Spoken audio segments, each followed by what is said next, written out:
So, hope all of us are doing fine. I'd like to welcome each and every one of us to my discussion for today. So today's discussion basically is going to be projectile motion, and we're going to look for a way of finding the time of flight.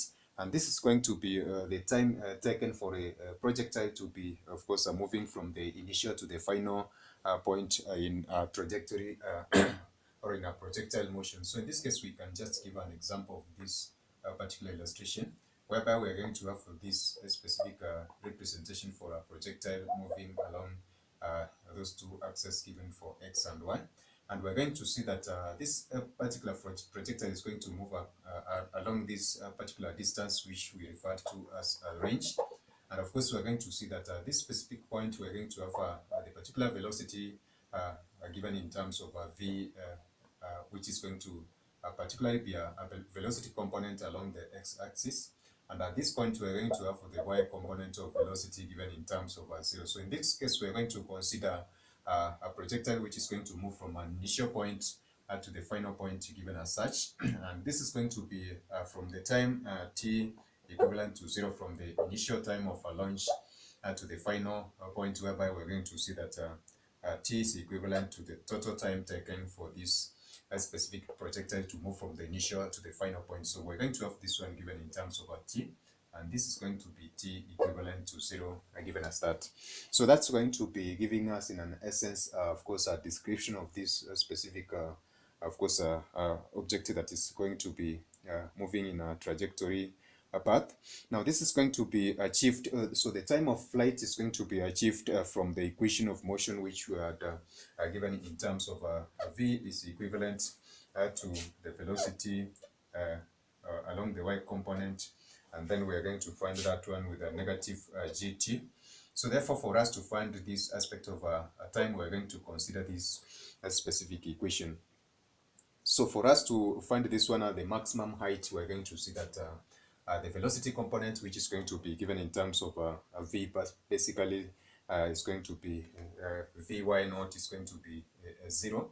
So we can consider the case of having this equation represented by 0 is equivalent, or rather the value for this particular value for v is equivalent to 0. So for us to find this one, we're going to have it given in terms of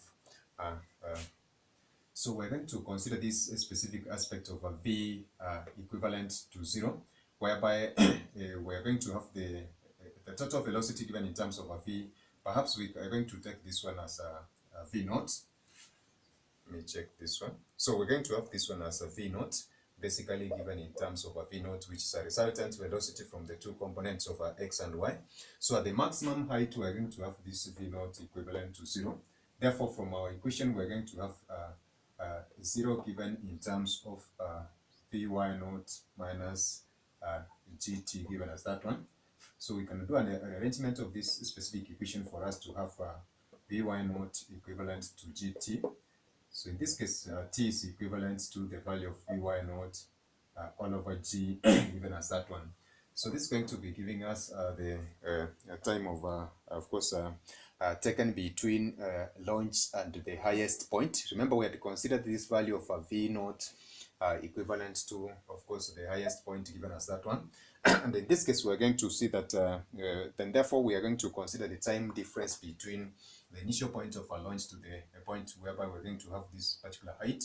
So implying that basically this is going to be half the distance covered between the initial point and the middle point of this, or the line of symmetry for this specific aspect of the y-axis. But we see that, but we're going to see that this specific time of flight is equivalent to, of course, twice this particular value of the total time taken given in terms of this t.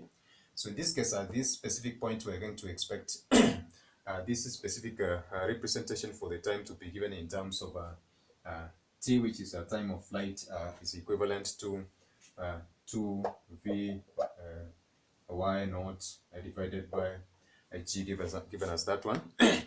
But we have said from a representation of this specific aspect of course, the y-axis, we can give this component of vy naught in terms of the representation of v naught, the sine over theta, So therefore, we can do a substitution of us for this one in this equation and have this time of flight given in terms of 2 v naught the sine over theta all over g given as that one. And this is going to represent the time of flight of this specific projectile which has been launched at this specific point up to the time of t. So, so I assume that we have understood how we can evaluate this concept of a time of flight. And of course, we're going to apply it appropriately in case we come across it in our various discussion under the concept of projectile motion. So that is it for now, guys. I'd like to appreciate those who have already subscribed and engaged us in the comment section. And also kindly request us to be checking a link in our description boxes, which is going to be containing a playlist with the topics under a similar discussion. So that is it for now, guys. Bye, God bless you. Catch us in our next video.